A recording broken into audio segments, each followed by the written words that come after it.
The new Genshin 4.0 banner is here with Zhongli and Tartaglia, aka Childe. So you might be asking yourself, should I pull? And if yes, for whom? Well, I'm glad you're here because this is exactly what we're going to talk about today. In fact, I'm going to explain what these characters can do, which teams they synergize well with, and, most importantly, what value they provide to your individual account so you know exactly how to spend your precious primos this time. But now, without further ado, let's jump right into it. However, before we jump into Zhongli and Tartaglia in more detail, there is one very important thing that I need to mention about the new banners. Please don't skip this chapter, it might save you a lot of Primogems. Now, what I'm talking about here is actually the 4-star characters that are accompanying our 2 big stars on this time's banners. Because if we look at them, then we see that instead of some really cracked 4 stars like Xiangling, Xingqiu, or Official, what we get is kind of meh with Noelle, Sayu, and Freminet. While, sure, those 3 definitely have fans, and if you like them, that's perfectly fine, enjoy those banners and get some nice constellations, I wish you the best of luck. What I mean is, they are not necessarily meta characters, and most people, including me, don't really want them at all, and neither do they want their constellations. So should you decide to pull on any of these banners, you gotta keep in mind there's probably not much value to gain for you here besides the obvious 5 stars, so that means if you pull for one of them, you must have enough Primogems or Fates stored up to guarantee that you're reliably going to be able to get one of those 5 stars. Otherwise, you'll be stuck with having spent a lot of your precious shinies for some off-meta 4-star that you didn't want in the first place. Oh, and also, given that I'm still a pretty small channel right here, it would absolutely mean the world to me if you could maybe spare a like to help this video spread to more people. Cheers so much for your support. But let's finally now look at the characters that you're actually here for, shall we? Starting out with Zhongli, we got Big Papa Geo, the Geo Daddy himself. Zhongli, as we probably all know, is a big-time shielder and he's mostly used as an off-field unit. His skill can be pressed or held. In case you press it, he's gonna summon one of those pillars that will be there for quite a while, apply some geo in the vicinity around it, you can climb on top of it to help you explore, but mainly what you want to do with his skill is hold the button, which then also summons one of these pillars, but in addition, it gives you a big shield. However, the special thing with Zhongli's shield, in contrast to all the other shielders in the game, is that it gets a 150% universal damage absorption. Now, if we're talking about shields in Genshin Impact, then we all know that every shield has a 250% damage absorption to the element that it is actually consisting of itself. By the way, that's also the reason why you don't want to take your D-Luke against the Pyro Bismage. Now, entering Zhongli with his 150% damage absorption, that means that no matter which element the enemy uses against you, you're never going to have a weakness in your shield, and even though you don't quite reach the 250% that some of the other shields have against specific elements, 150 in general against everything, I would say that's pretty decent, and I'd much rather choose this one instead of all the others. But that's not even it, because the shield has another great property, which is it reduces the enemy's resistance to all elemental damage and physical damage by 20% as long as it's up. But enough about his elemental skill, let's talk about his burst. This one is actually pretty straightforward because he summons a big meteor that deals tons, and I mean tons of damage. Bro, just look at the scaling right here. This meteor deals big time damage, and in addition to that, it petrifies enemies, rendering them incapable to move for a couple of seconds. But now I've rambled enough about his skills. Let's actually look at which value he might provide to your account by first looking at how flexible he works with whatever you have currently in your save game. Well, when we talk about flexibility, this one is actually really easy to answer. He is so flexible, he basically works with everything. Since he's Geo, you're never really looking at him from an elemental perspective anyway, and whichever team you play that wants a strong shielder, well, you can just slot Zhongli in, and he's probably always going to be your best shielding option. Sure, you don't have to play him as a shielder, you could also use him as a physical on-field DPS, even though that's not optimal, but mainly he is the shielder, and that's how you probably want to use him. But with this insane flexibility, that now also answers our next question, which would be the free-to-play friendliness. His free-to-play friendliness is very high. Because you're probably gonna use him only for the shield, that means his damage output shouldn't matter all that much to you, meaning the weapon question is kind of irrelevant. Since he doesn't want to trigger any reactions ideally, you don't have to worry about all the other characters in the team, just add him onto everything that you like.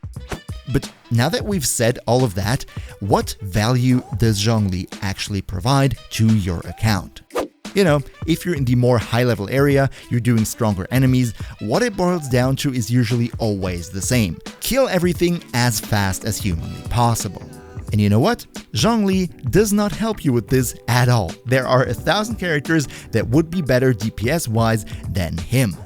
What Zhongli does is he makes everything convenient. If you're running around in the overworld, the shield is invaluable because it allows you to basically be immortal all the time, and the same goes for the Spiral Abyss or higher level content. So if you find yourself dying a lot or you get interrupted by enemy attacks, then Zhongli might give you a big dose of convenience in your day-to-day play. That's what he excels at.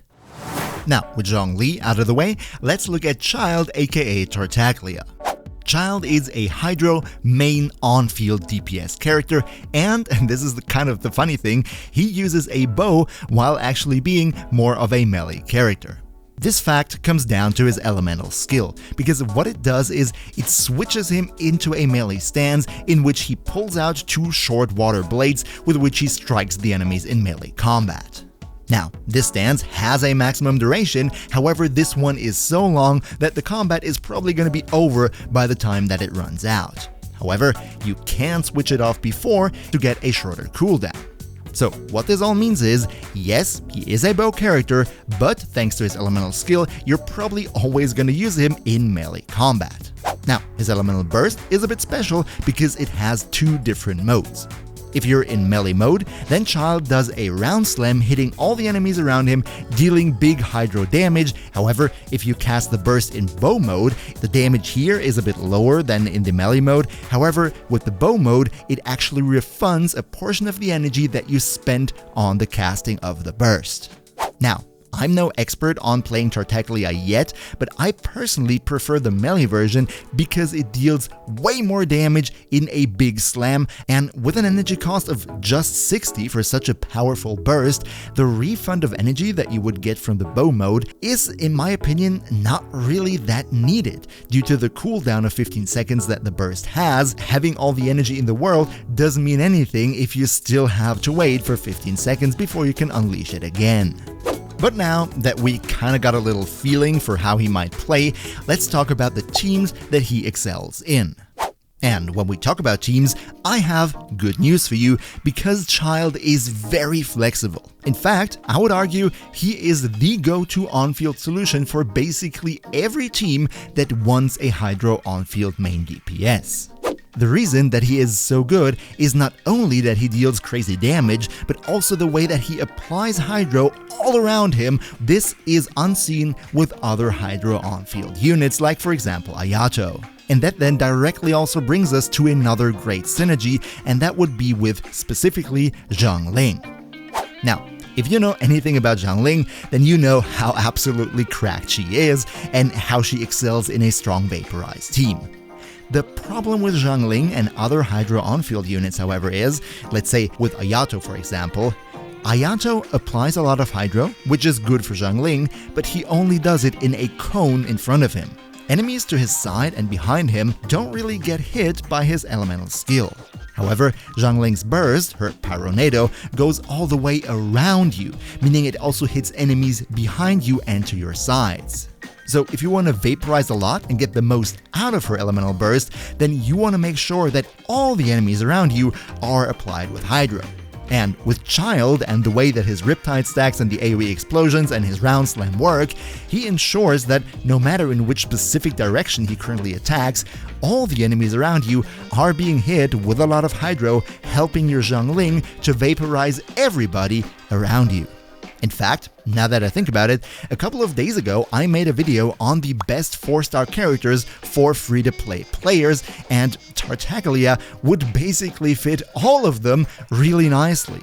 And having mentioned that video about the best free-to-play 4-star characters, that also already answers the next question about his free-to-play friendliness. Now, first off, from his weapon perspective, you can always give him whatever you have in the arsenal. Sure, if it's just a 3-star or maybe not a fitting 4-star, he will not excel that much, but he will still work, so I don't see a problem with the weapon selection right here. And with the teams, as we just figured out, he doesn't need any specific character to be really strong, which fittingly also gets us to the next question, and that would be the value that he provides to your account. Now, when we talk about overall account value, the question that we should ask is not how much value does Childe provide to your account, but rather, do you need a Hydro on-field DPS? If yes, then he is absolutely going to be your #1 man for the job. However, if you already have a Hydro on-field unit, like for example Ayato, then you basically gain nothing from going for Tartaglia. Sure, you can replace your current on-field Hydro, but in direct comparison, that is a really minuscule overall team damage increase, so in this case, I would advise you to rather save your Primos for a better banner in the future. But now that we have all this information, we can finally ask the question, should you pull and who should you pull for? Now, the should you pull at all question was already answered in the beginning of the video.